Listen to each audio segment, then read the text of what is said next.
Deus abençoe a vida de todos na noite deste dia, uma noite maravilhosa que o Senhor nos preparou para que pudéssemos estar na casa dele. Que Deus abençoe a liderança, Deus abençoe os membros, a membresia, os congregados, que Deus abençoe aqueles que visitam a igreja do Senhor, que Deus abençoe a vida de todos. Hoje nós temos a honra de receber aqui o pastor Josué, isso? Pastor Josué Ramalho. Deus abençoe sua vida, está com a família aqui, né, pastor? Deus abençoe. Quantos se alegram? Um aplauso ao Senhor, pastor. Deus abençoe os filhos que vieram com o pastor, os irmãos que vieram com o pastor nesta noite. Amados, quem trouxe o exemplar da Bíblia, por gentileza, localize o Evangelho de Jesus, segundo escreveu o evangelista Mateus, capítulo de número 5. Eu quero fazer uso de um texto muito conhecido pela Igreja de Jesus, para que nessa noite possamos ter uma base bíblica para uma breve reflexão. Isso, Mateus, nós temos o costume de fazer a leitura sobre os pés. Se você se sente confortável, assim se faça nesta noite. Evangelho de Mateus, capítulo de número 5, versículo de número 13. Quantos encontraram, digam eu. Quem está procurando, diga estou chegando. Todos encontraram, graças a Deus. Vós sois o sal da terra. Ora, se o sal vier a ser insípido, como lhe restaurar o sabor? Para nada mais presta, senão para, lançado fora, ser pisado pelos homens. Vamos ler mais uma vez o verso 13. Vós sois o sal da terra. Ora, se o sal vier a ser insípido, como lhe restaurar o sabor? Para nada mais presta, senão para, lançado fora, ser pisado pelos homens. Amém? Podeis assentar nesta noite. Meus irmãos, Mateus é adestrado com as palavras. O evangelista Mateus tem as suas próprias características de distinguir alguns episódios que se passaram através da pessoa e da vida de Jesus Cristo. Marcos também vai mencionar este mesmo episódio. Lucas, por sua vez, também vai fazer menção acerca das mesmas palavras que agora são dirigidas pela pessoa de Cristo para os seus discípulos. Mateus vai se reservar em colocar essa escrita, esse texto, essa reflexão, esse pensamento, logo após uma das mais belas pregações de Cristo. Uma das mais belas pregações de Cristo está inserida justamente no capítulo de número 5, onde nós vamos conhecer como o Sermão das Bem-aventuranças, onde Cristo vem descortinando, desconstruindo o nosso pensamento, tudo aquilo que nós aprendemos como sociedade, como pessoas e como seres humanos. Porque Cristo vem dizendo no sermão, no versículo de número 5, bem-aventurados os mansos, porque eles herdarão a terra. Nós observamos que a nossa geração É uma geração onde que todo mundo quer sair ganhando de alguma maneira. Todo mundo quer ter um destaque de alguma forma, porque o homem está com o seu ego muito fortalecido. O homem tem nutrido com todas as suas forças naturais a ideia de que ele precisa sempre ser melhor do que os outros, que ele precisa estar acima dos outros, que ele não pode nunca jamais se humilhar a absolutamente ninguém. E Jesus também vem falando acerca da humilhação, vem trazendo os ensinamentos, vem trazendo as orientações para além das multidões, principalmente os seus discípulos que agora ouvem esta mensagem. No verso de número 4 ele diz: bem-aventurados os que choram, porque serão consolados. Isso aqui era para soar como música aos nossos ouvidos, porque quando Cristo fala de um consolo, Ele não está falando do abraço de um amigo terreno, Ele não está falando de uma palavra, de uma amizade humana, Ele não está falando de um consolo que é desta terra, mas Ele está falando de um consolo que é eterno, de um consolo que é santo e de um consolo que nunca e nem jamais cessará. Cristo está dizendo para os seus discípulos que as lágrimas que nós derramaremos na terra, elas nunca mais existirão nos céus de glória na presença do Senhor. Que as lágrimas que são derramadas aqui, elas nunca serão derramadas. Lágrimas de tristeza, jamais. Na presença do Senhor nós choraremos com gozo, com alegria, com felicidade, porque estaremos na eternidade. Tem alguém aqui comigo nessa noite? Então Jesus vem trazendo esse ensinamento para os seus discípulos, mas nós precisamos entender, no versículo de número 13, Jesus começa a trazer um ensinamento de uma maneira diferente, porque de que adianta o ensinamento se os discípulos não têm uma identidade de quem eles são, se os discípulos não entendem muito bem qual é o propósito com que eles estão passando este período, sendo instruído por aquele que é o Pai e o Criador da própria sabedoria. Então Cristo olha para os seus discípulos que ali estão, aponta para eles a imagem e diz: olha, vós são o sal da terra. Vocês são o sal da terra. Jesus está trazendo, pastor, para os seus discípulos uma identidade, uma utilidade para o ministério, para a chamada, para a vocação, porque um crente, um servo de Deus, que não sabe a sua identidade, que não sabe a sua vocação, que não sabe a sua posição, é alguém que não está servindo a Deus com um propósito, é alguém que não está servindo a Deus com um objetivo, com uma convicção, com uma certeza de fé. Então Jesus não quer que os seus discípulos sejam simplesmente meros espectadores das suas palavras. Jesus não quer que os seus discípulos sejam simplesmente ouvintes, mas principalmente praticantes dos seus ensinamentos, das suas orientações.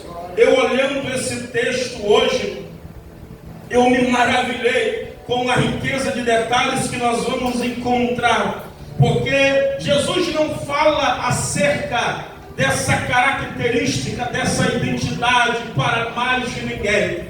Jesus não vai tratar a multidão da mesma maneira com que ele trata os seus discípulos, mas existe uma preocupação dentro desse texto, Diácono Rony, muito profunda, que nós precisamos observar nessa noite. Por quê, pastor? Jesus está dizendo: vós sois o sal da terra. Ora, se o sal vier a ser insípido, como lhe restaurar o sabor? Jesus tem uma preocupação com os seus discípulos. Jesus traz a eles a identidade. Qual é a identidade? Sal. Sal, pastor, sal, ser útil. É necessário ser útil para algo, ser útil para um propósito, ser útil para um objetivo, ser útil para uma causa, ser útil para um destino, ser útil para uma direção. Só que, ora, se o sal vier a se tornar insípido, o que é um sal insípido, pregador? Insípido, ou seja, algo que não tem gosto, algo que perdeu o sabor, algo que se coloca no paladar e não sente absolutamente nada. Essa é a preocupação de Jesus, para que os discípulos não se tornem insípidos, pessoas sem sabor, pessoas talvez sem alegria, pessoas talvez sem experiências com o Espírito Santo.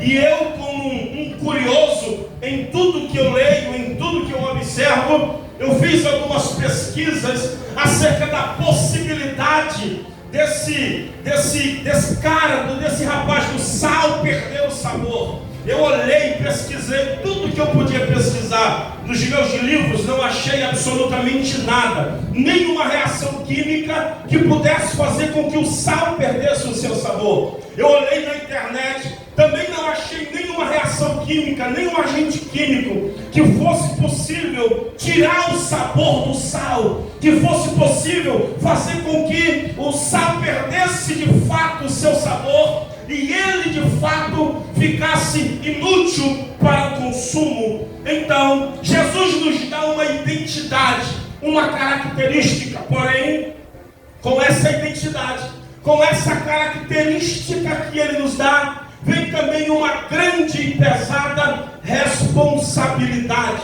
Todos nós que carregamos e vivemos segundo a palavra de Deus, temos uma responsabilidade, seja de anunciar a palavra, seja de transmitir a palavra, e até mesmo, a maior de todas, de viver a palavra de Deus, de assumir essa identidade.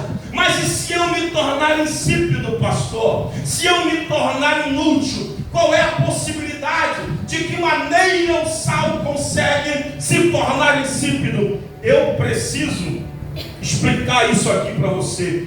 O sal, na sua natureza, na sua composição, não existe nada que possa fazer com que ele perca o seu sabor, a sua naturalidade.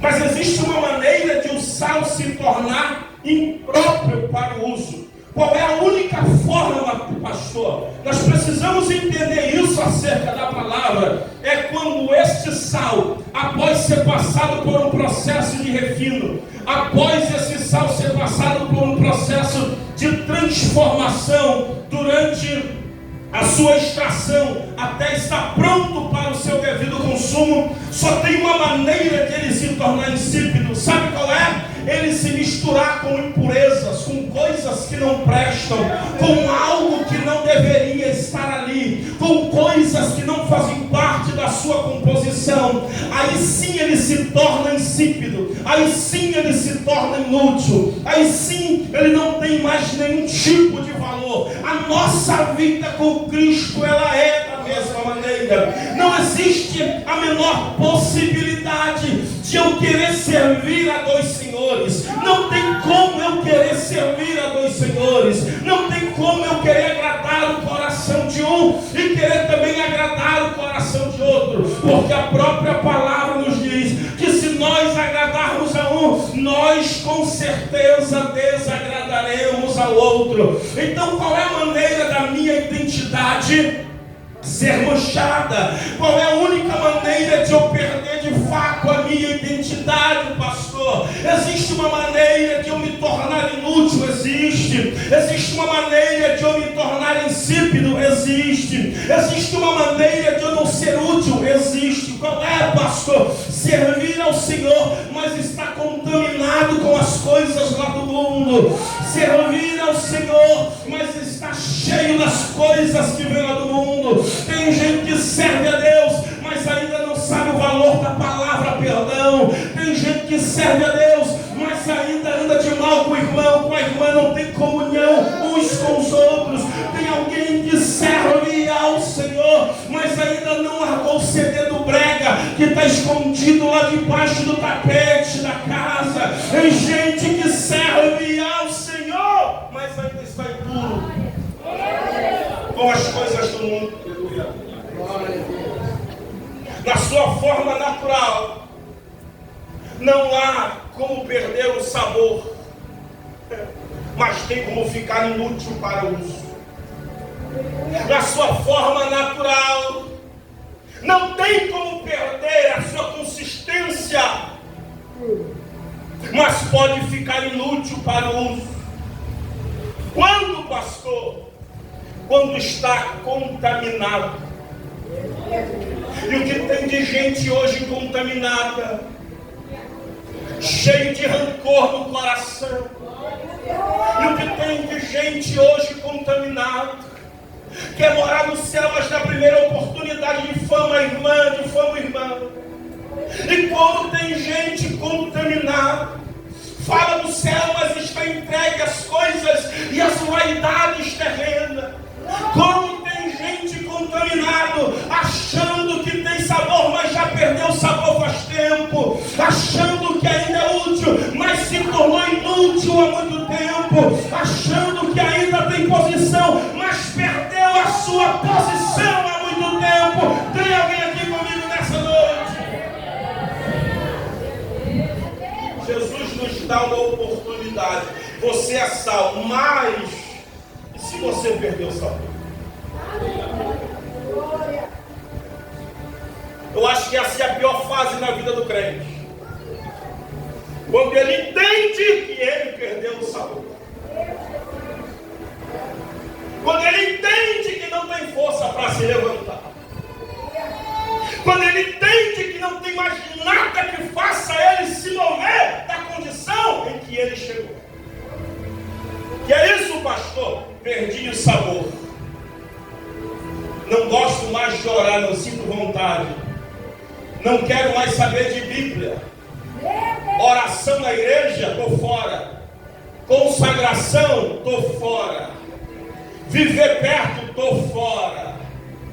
A bênção, eu quero. A porta aberta, eu quero. Mas não é assim que se resume a palavra do Senhor. Tem gente que perdeu o sabor. Tem gente que perdeu o sabor. A preocupação não é quando eu sou sal. A preocupação é, e se você perdeu o sabor, como é que faz? É isso que está dizendo o texto no verso de número 13. Mas e se o sal ficar insípido, como é que vai se restaurar o seu sabor novamente? Está aí na Bíblia, se você olhar, você vai ver. Se o sal perdeu o sabor, como é que ele vai ser restaurado? Então Jesus segue dizendo, olha, se ele perdeu o sabor, ele não presta para mais nada. Ele não presta para absolutamente nada. Mas não dá para colocar no canteiro para adubar, não presta, porque onde o sal insípido é jogado, ele mata tudo que era para crescer. Não dá para nascer nada, não nasce nada, Diácono Rony. Se pegar coisa morta e jogar num ambiente onde ele não deve ser descartado, morre. Meu irmão, é por isso que tem gente se desviando, porque está grudando, está andando com gente que perdeu o sabor há muito tempo. É por isso que tem gente parando, porque está indo no conselho de crente que perdeu o sabor há muito tempo, que se tornou inútil. Mas e se o sal perdeu o sabor?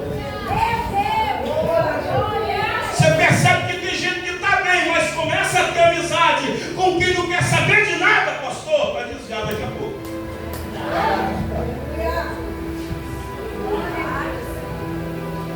Quem é sal anda com quem é sal. Quem tem sabor tem que estar colado com quem tem sabor. Quem é de oração está perto com quem é de oração. Quem é do fogo está perto com quem é do fogo. Quem é pentecostal está perto com quem é pentecostal. Quem gosta da palavra precisa andar do lado de quem gosta da palavra. Quem ainda acredita nos mistérios tem que colar com quem ainda acredita nos mistérios. Quem gosta de ver o céu pelo lado de dentro ainda, como Paulo, ele disse, eu fui no lugar que não me compete ao homem falar. E me foram reveladas coisas inefáveis naquele ambiente. Sabe o que ele estava dizendo? Que eu vi.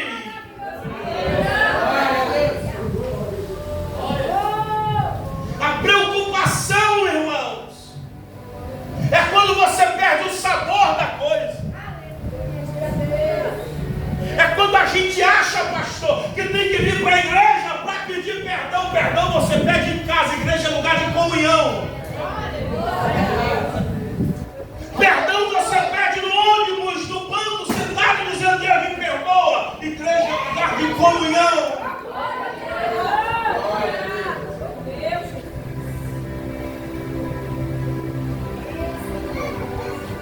Pergunta para quem está do seu lado: e aí, o que faz quando perde sabor? O que faz quando não gosta mais de orar?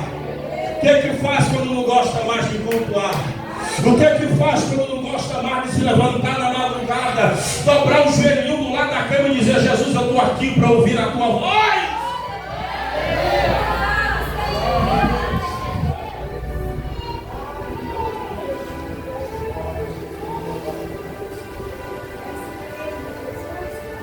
Isso é uma fase ruim na vida do crente.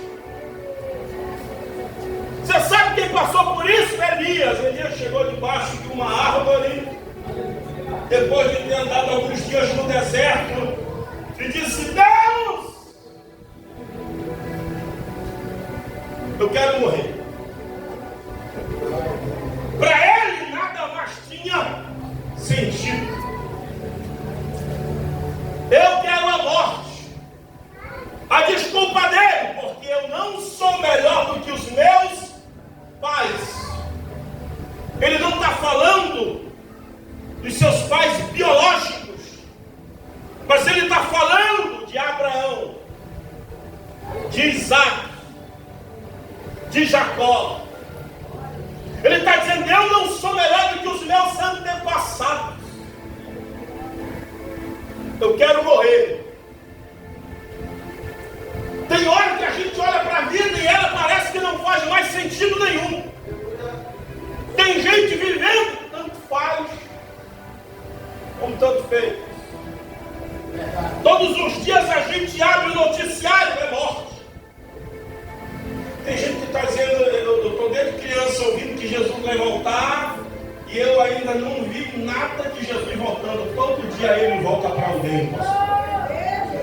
Todo dia Jesus está batendo na porta da casa de alguém. Todos os dias ele está vindo para buscar alguém. Mas o que fazer, pastor? Essa é a grande pergunta dessa noite. O que eu faço? Quando eu olho para tudo que eu vivi na presença de Deus e eu não consigo mais voltar. Eu li aqui na oração um texto bíblico, Jó, capítulo de número 29, se não me falha a memória, Diácono Ribamar. Jó dizendo: ai, que saudade, que vontade de eu ser como eu fui outrora. Jó tem saudade, ele vai dizer: ai, o tempo que os meus pés eram lavados com leite, um tempo de prosperidade, um tempo que da rocha saía azeite. Que saudade do tempo em que a amizade do Senhor estava sob a minha tenda. Já está lembrando de um tempo que ele viveu.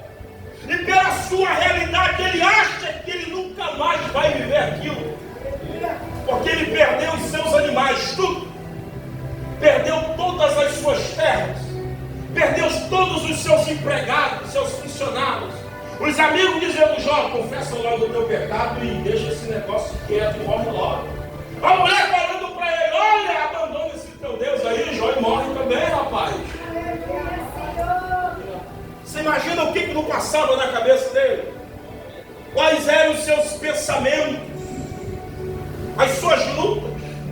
Quando um pai de família olha para dentro da sua casa e parece que ele percebe que o suor que ele derrama de 5 da manhã até 19 da noite não está sendo suficiente. E ele busca uma resposta: o que eu faço para mudar essa realidade? Quando a mãe olha para os seus filhos e percebe-se que está indo tudo de mal a pior. Quando alguém olha para a sua realidade, para a sua vida e não encontra uma direção.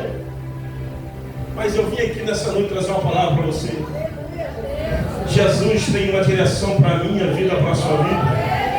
Eu vou liberar uma palavra para alguém que Jesus manda eu dizer: vinde a mim vós que estáis cansados e sobrecarregados, e eu vos aliviarei. Eu vou repetir para você tomar posse dessa palavra.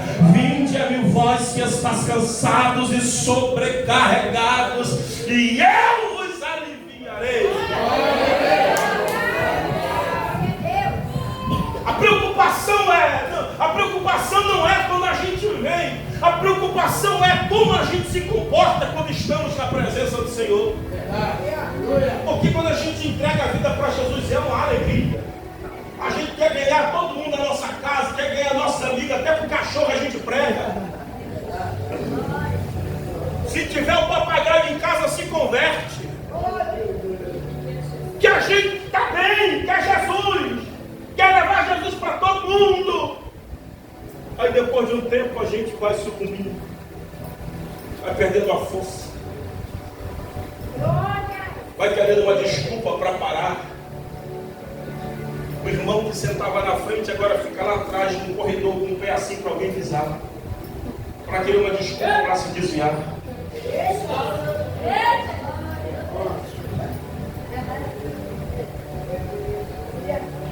Só que a Bíblia diz, a Bíblia traz uma palavra, uma resposta para absolutamente tudo. Não tem como salgar o sal de novo. O sal não se salga, porque ele é a própria matéria, ele é o próprio sódio.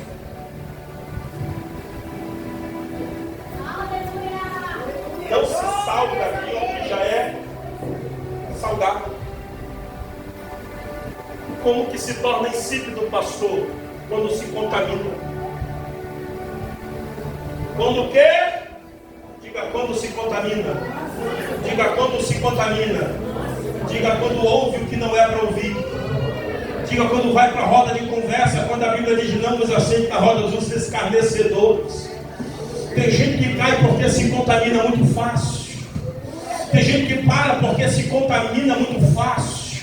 Tem gente que desiste porque se contamina muito fácil. Mas eu amo a palavra de Deus. Eu já vou encerrar para a gente orar. Eu amo a palavra de Deus. Porque a palavra de Deus, Marcos está dizendo, Marcos no capítulo de número 9, no verso de número 49, olha só, vós sois sal, e o sal, olha só o que diz, eu vou abrir aqui para você entender, e o sal, sabe como é que ele volta novamente a ter sabor? Sabe quando é que ele volta novamente a recuperar a sua vida? Porque cada um será salgado. Mas como, pastor? Será salgado como? Com sal? Não. Será salgado como? Com águas que purificam? Não. A Bíblia está dizendo, cada um será salgado com fogo. Cada um será salgado com fogo. E quem é o fogo? Ele mesmo diz. A minha Bíblia diz que meu Deus, ele tem olhos, e olhos que ardem com chamas de fogo. O que é isso, pastor? O Espírito Santo, aleluia, aquele que convence o homem da justiça, do juízo e do pecado. O Espírito Santo, aquele que Jesus disse, eu irei para o Pai, mas eu enviarei outro Consolador. O Espírito Santo, aquele que nos tirou do pecado, limpou os nossos pés e o firmou numa rocha. O Espírito Santo, aquele que habita dentro de nós. Só existe uma maneira de voltar a ter sabor novamente. Deixar Jesus trabalhar dentro do seu coração. O erro do homem é querer dar tempo para Deus, fazer no seu tempo, no seu próprio tempo.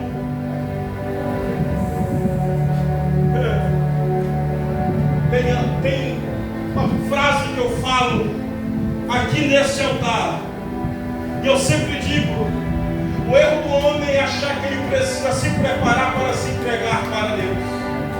Nós falamos, eu ainda não estou preparado.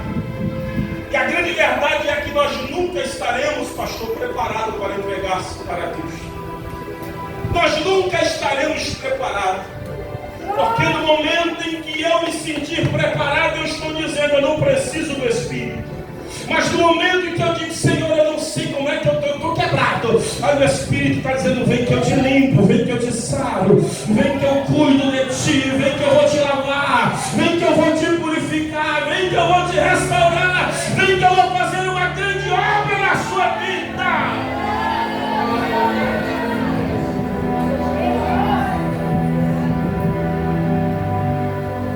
Nós precisamos permitir Deus trabalhar em nós. Nós precisamos permitir a obra do Senhor ser completa na nossa vida. Qual é o propósito que nós temos em servir ao Senhor?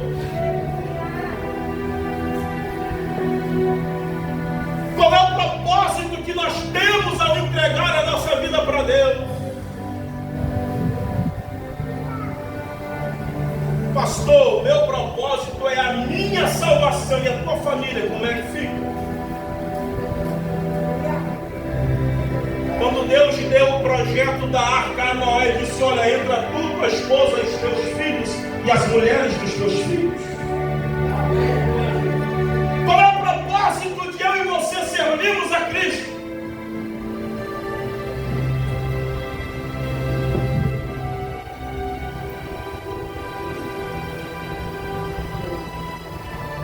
De estarmos na presença do Senhor.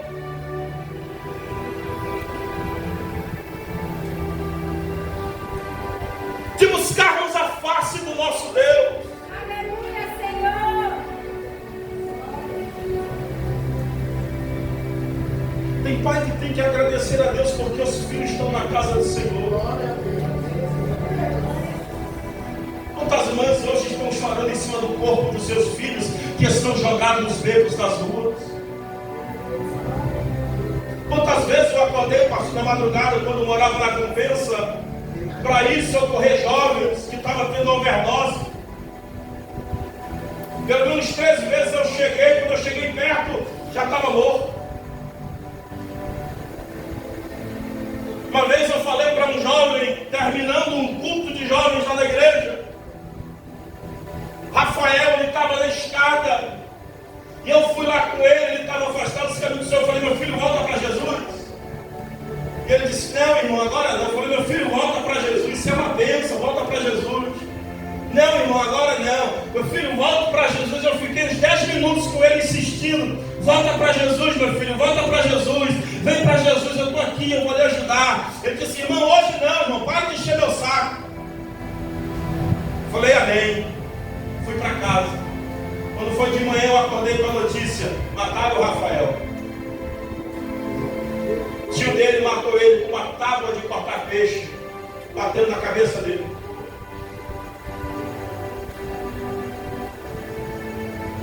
Quantas vezes o Senhor nos tem dado sinais de que nos ama e a gente tem desprezado os sinais do Senhor? Quantas vezes o Senhor nos tem livrado? Tinha um moço chamado Euler. Nós fazemos parte do mesmo grupo de célula. Ele estava desempregado, passando maior dificuldade na vida. Meu líder sempre foi muito prestativo, tirava do salário dele para ajudar os irmãos. E ajudava ele, comprava leite para o filho, fralda para o filho, às vezes pagava o aluguel dele. E aí quando ele arrumou um emprego, ganhando bem, comprou uma moto, saiu da presença do Senhor. Deixou a esposa com uma criança pequena. E sempre que nós nos reuníamos, nós orávamos pelo Euler, vamos orar pela vida do irmão Euler. E uma vez nós estávamos se reunindo para ir para a célula, ele veio saindo com a moto, nós paramos e ele falou, irmão, vamos ficar para a célula? Eu disse, não, irmão, hoje não, eu vou dar uma volta ali, tem umas gatinhas para me pegar. Ele saiu. Meia hora depois chegou a notícia, o Euler acabou de morrer debaixo de uma caçamba. capacete estourou debaixo do pneu de uma caçamba carregada, bem no canto da prefeitura. Quantos sinais a gente precisa? Quantas vezes mais nós vamos ignorar a ação do Espírito?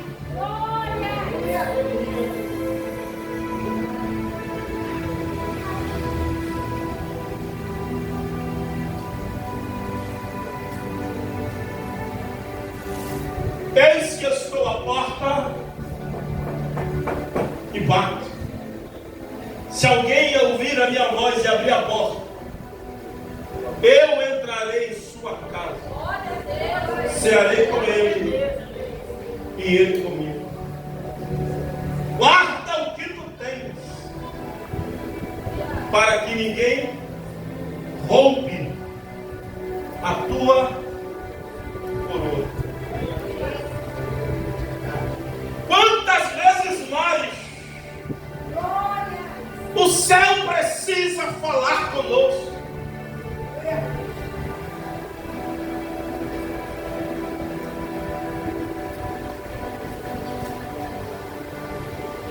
Eu vou falar uma última coisa para a gente ficar de pé e orar.